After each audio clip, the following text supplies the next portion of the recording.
horse show, the social media team, along with Judith, certainly brought us to a new level and certainly was recognised by a lot of people.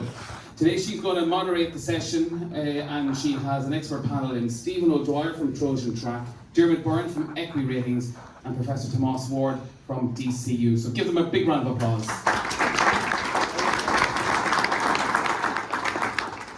Thanks, Brendan. I hope everyone is hanging in there okay. I know there's people needing to get away to collect children and stuff soon, so we'll fly through this final session. And hopefully from this session, as the title says, you might get some more practical advice on, how you might look around your workplace and see how you can do something better with the use of AI tools. So I'm delighted to be joined by three experts, and we're going to ask you each to introduce yourselves and tell us a little bit about the company. So first of all, Stephen O'Dwyer, founder and CEO of Trojan Track.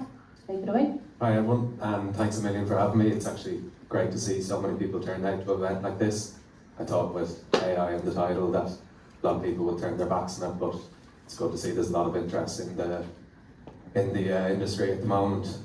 So just a bit about the company, Trojan Track. So similar to what Tom was showing, we use video data to pick up on 52 different points on the horse as it walks by a camera. We do this 60 times per second, and then we can export different biomechanical variables such as stride lengths, joint angles, accelerations, things like that. It's very quick, very easy to use. You just pop the phone on a tripod and you walk the horse past in about 8 seconds. And we do the rest on our end, send it up to our servers. We'll give you a report back within 10 minutes.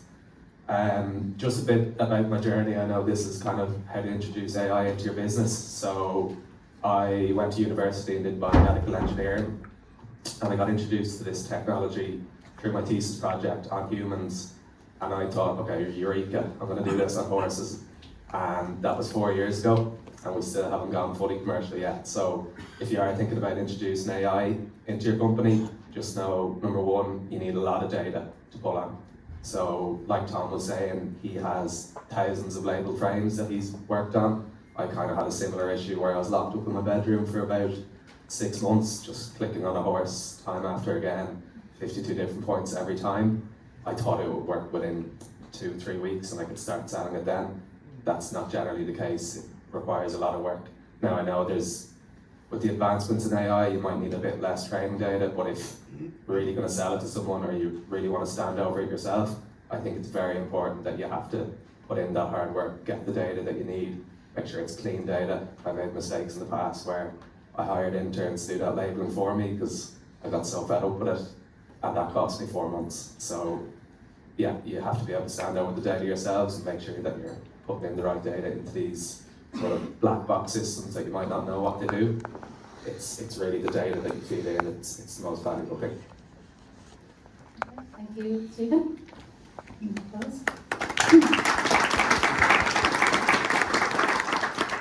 And next up we have Byrne, who is co-founder and managing director of EquiRatings. Thanks, Judith.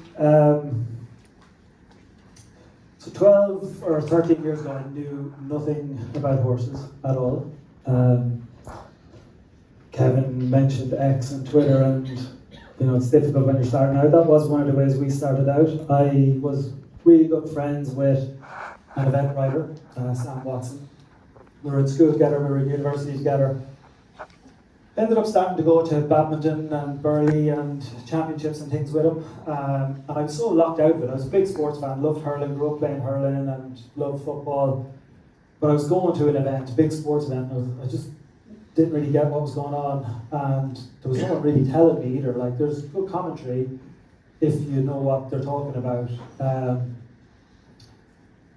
So I found, I didn't really know where to go with it. I fell in love with the sport and with the feeling of it and the excitement of it, but I felt very locked out of it. And Sam, who's a good event writer, kind of, 11 championships, top 13 at Burley this week, but he's a brilliant analyst. And he turned down Goldman Sachs, and we were, he went back to keep riding horses. I went into corporate law, hated it. did probably 4 or 5 years working in a big office in Dublin and wearing a suit and it was great. But I missed and I loved event horses and the sport generally, or I missed the buzz of it. So between the two of us then, probably around 2013, went to an event with him, had his Excel sheets. I know we're talking about AI today, but I think everybody in the room will probably have grown or gone on a journey from Excel all the way through to where we are now.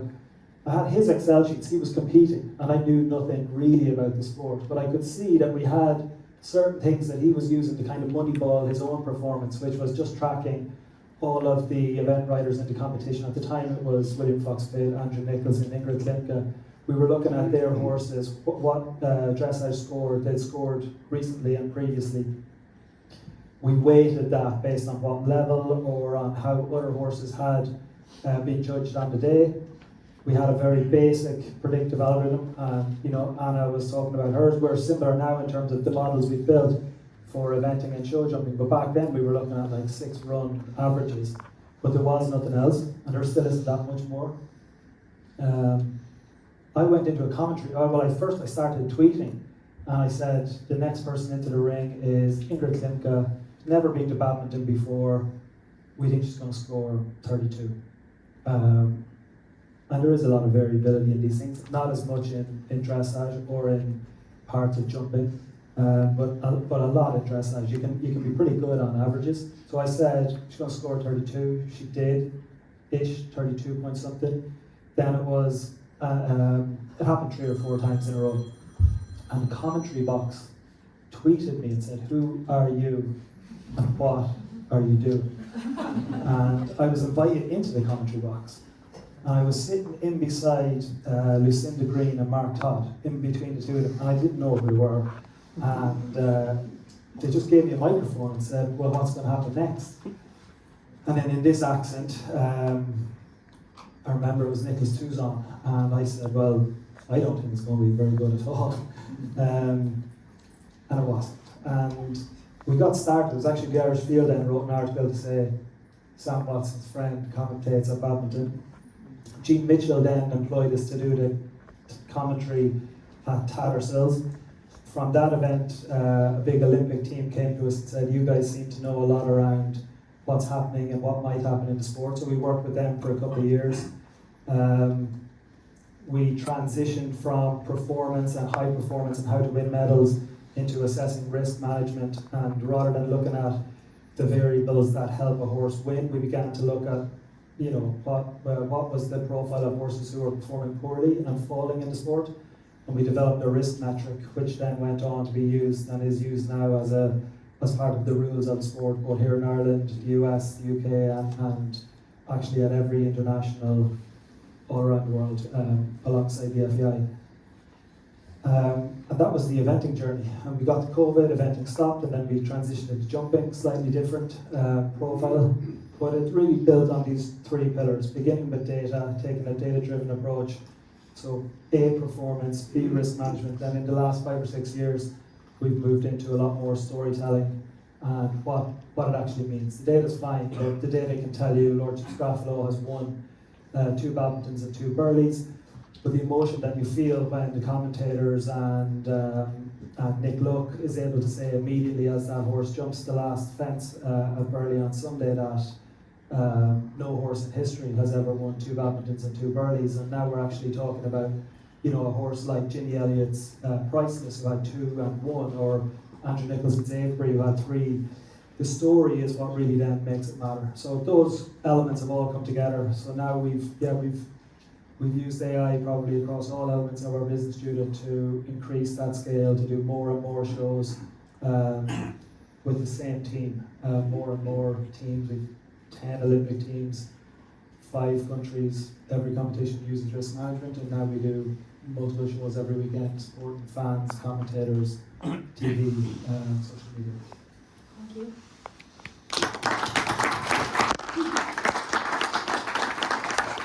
And finally, we have Professor Tomas Ward from DCU, and you're coming from a background with no horse knowledge at all, Yeah. so we're interested to hear what you got. Yeah. Yep. So I was thinking there. Yeah, I'm like when you were 12, 13 years ago, right now, I don't know anything about horses. But I do have broad, deep experience in AI and machine learning applied to a large number of industries, a number of successful spin-outs using AI. And I've seen where AI fails, or when businesses utilizing AI, when they fail and when they succeed. I'm positive on AI, but that doesn't mean I'm some sort of zealot or evangelist for AI. You have to be skeptical and you have to control it. You have to control how it's deployed, how you develop it, and so on. My research group is the AI for Better Living research group, because that's the way I kind of just set up the problem from the start. Our research would be very focused on human-centric AI and making sure humans are at the center of that. And I personally would develop machine learning, which is a subset of AI, techniques for improved tracking of health, performance, and decision-making outside the lab in real-world settings.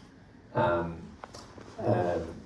so we've had good success in figuring out how best to deploy AI to yield real value for industry and for basis of startups. In fact, there's just sitting in the back here, to be very embarrassed, is one of my ex-PhD students, Owen Brophy, who just very successfully spun out and has a very successful startup in the space of generative AI in the context of in legal sector, and that particular business was developed with the business case first and foremost, and with the human users at the center of the journey, rather than this sort of tech pro approach where you see where they just come in with crushing AI and say, look, we're going to disrupt everything, right?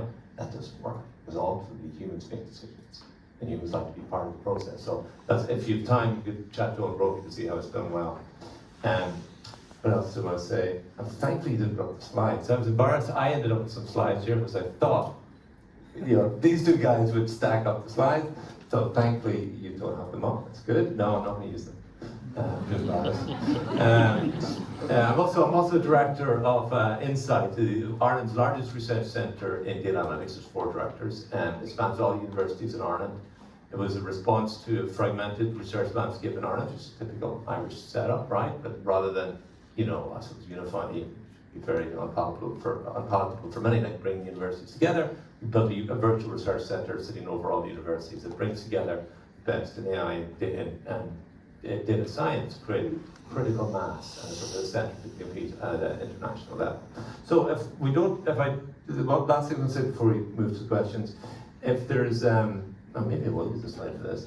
If there was 4 things to take away, 4 messages that I wanted to convey before we leave. I should have framed these as maybe clickbait, as like 4 mistakes that companies make when they jump into AI. The first is you involved here, right? Fully autonomous AI, we're away from that yet, and currently it's too volatile and erratic to be, I suppose, fully trusted.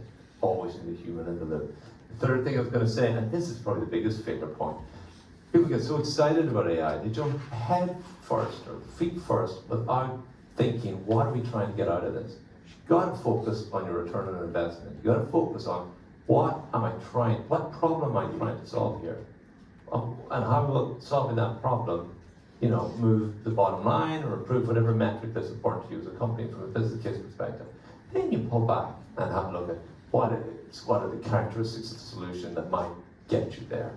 And maybe it involves AI. Maybe it involves just some more data science. Maybe it doesn't involve any of those things. But sometimes you have the old classic of people running around with a hammer and everything's a nail, right? So you want to be problem-oriented rather than technology-oriented. And the last point I wanted to make, you can finish this now. I need to bring that back. That's your question. That's all right. Is to start small, experiment, but not endless experimentation either. That's another kind of death spiral for some companies. Start small, see what works, keep your eye on the prize of your return on investment or that which you're trying to target, and then when you see something begins to work, experiment with scaling it up. So that's my introduction. Thank you, Tomas. And we'll start there because we've heard from so many experts across wide parts of the industry today. And I suppose on a practical level, how do you see AI fitting in with the intuition and the experience that very experienced people in the room, horsey people, have already? Yeah, well, your experience, your expertise has, in some cases, transferred over generations, right? That's your competitive edge, and it's probably closely guarded. And there's a reason for that, because it's highly valuable and highly effective. So and this also is going to hide question as well. People think AI is going to be a substitute for human expertise. It is to some degrees in limited context, and it is getting better, but it's essentially what it's best at, and particularly in this sort of industry, and it's mentioned here on several occasions on the previous panel. When you might be good at assessing one horse, you don't have time to assess 100, for example. So it's good at automating, I suppose, the triaging or assessment of data across at scale to see patterns that maybe you wouldn't be able to see or have the time to see, or have the bandwidth to get engaged with, and to draw your attention to something that you might want to look at, right? So that's the way I see it. I see it, again, as I said earlier, it's sort of a superpower for it augments your productivity, like even, a lot of people coming in here today, maybe giving talks, whatever, you might have practiced or interacted with ChatGPT or Gemini or the introductory speech there, which your colleague mentioned, to get you started. So it's good at just helping you be the best version of yourself sometimes, the most productive you, it fills up, it gives you that sort of augmentation that sometimes you need. So anyway, I just really do believe a human-centric approach is critical. In fact, and just in many of the applications that we develop or we work with industry, there's always this human in the loop element. That's really critical, human in the loop, and that's a way of supplementing, I suppose, the expertise of the AI with your own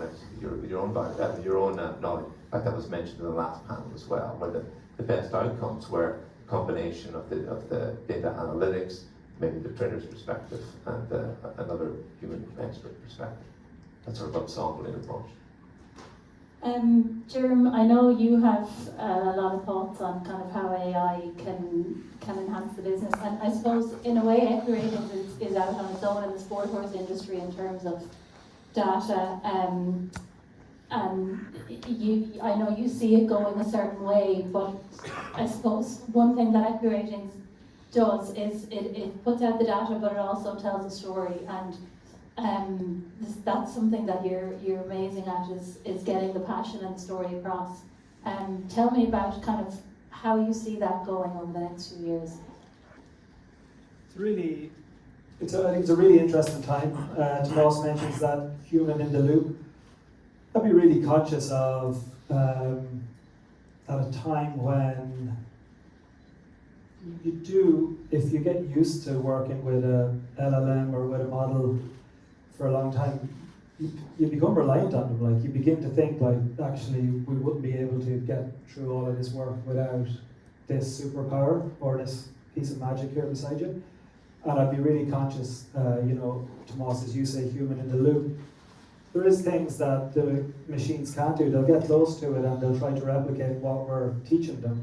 But human connection, I think, is really important, and it's really, sport, I think, is one of, and will be one of, the protected areas when, in an AI world, there's so much certainty over outcomes in terms of certainty and accuracy, caveating that with everything that was mentioned on the last panel and throughout the day in terms of data accuracy going into the models. I think the ability to tell a story and create connection is very human and will remain very human, and I think that's a special thing to protect and create and to mind. Again, going to this weekend, all that we're really probably using it for is scale at the moment. We're trying to just use it in that way, not to replace the storytelling or the or the creation, or like the general development of it. So not necessarily creating the logos or the images, but we would use it for say this weekend we had Burley and Spruce then for jumping. Next weekend you'll have 2 or 3 eventing events, one in Cornbury in the UK. You'll have a Global Champions. You'll have Traverse City in the US. We'll work at all of those, which we couldn't have previously. And what we'll have is models which will be set up for every show. Anna mentioned the speed required in terms of the breeze ups be the same for us. So we get entries at end of last the night before. So it could be 11 o'clock that you get the entries for the Sunday Grand Prix. So at that point, we may get to a point very soon, I think we're working on it, where you've got an AI agent who will go and take that entry. Currently we have to pay someone to stay up half the night, get those entries, put the entries into the system. But you then have AI along the way, take the entries, figure out who's the youngest in the class, who's the horse that's jumped the most clears, what are the potential human emotion connections that we're going to be able to feed everyone here. So Scott winning in Spruce this weekend, you can begin to feed that into a story that people in the industry will already feel and appreciate that Scott Brash is having a fairly magical 2025 across his horses. But then you're going back to, it will now ping us to say, okay, he's up on 5 Grand Prix this year, this is the most in 15 years, or it matches the most in 15 years that Scott's ever had. Previously that was myself, Sam, a team of quants. So we've grown from the 2 of us to 15, probably 7 of them on the quant or the math side, 7 of them on the storytelling side. When I see where it goes, I would imagine that a lot of the process is on the quant and data science side. As long as we keep those 7, I think a lot of that will become based on models and systems. Tomas will tell you a little bit more about it than me. Some of it is AI speeding up the journey, but a lot of it is also able to be done by the algorithm that you could write before it. So I think it's a really interesting time to protect human emotion and storytelling. I think that's safe, and sport continues to give us uncertain outcomes, but scale is really possible. You told me over lunch about how AI helped you rebuild your fantasy game, which is Eventing Manager, and hugely reduce the time and the cost. Yeah, we built a game 8 or 9 years ago around it'd be one of the key elements we would see in eventing and in jumping, where you don't have betting from that you will have in racing as an engagement tool. Gamification so big in sports as to trying to get people to feel something. Again, non-tribal, so like I care about Offaly hurling or I care about Liverpool playing football, whereas when you go to an eventing or a jumping show, people tend to love the sport. So when you're trying to create that connection, the games have really helped. But yeah, the first game 8 or 9 years ago we built it. It probably cost us 100 to 120k. Took us 9-10 months, and then still had imperfections along the way. It was costing us about 15k a year to maintain, so I got rid of it because it doesn't make us any money, and I got rid of it thinking we'll build a new one. That tech was kind of dead anyway, and this one took us about 4 weeks and 60-70 euros plus our time. Now we're good at it, we know how it works, but it is a scary speed and difference, and it's same outcome really, like the same amount of players, people seem to be enjoying it. But yeah, what's possible now, the speed of testing. But what I would say on that, Judith, is we will now, that's a real AI developed concept that will now be rebuilt, off AI servers or platforms. That will be rebuilt in-house, which won't be quite that cheap, but that testing time I would use AI for, yeah. Okay. Yeah, Very it's interesting. great for that proof. Is that all? Yeah. It's great for proof of concepting. And your key word you said there, a key phrase was, you were good at it because you'd built it before you knew what you were doing. Sometimes I see people vibe coding up an app, right? And they don't know what they're doing, and they get 95% of the way there, and they need then to, look in at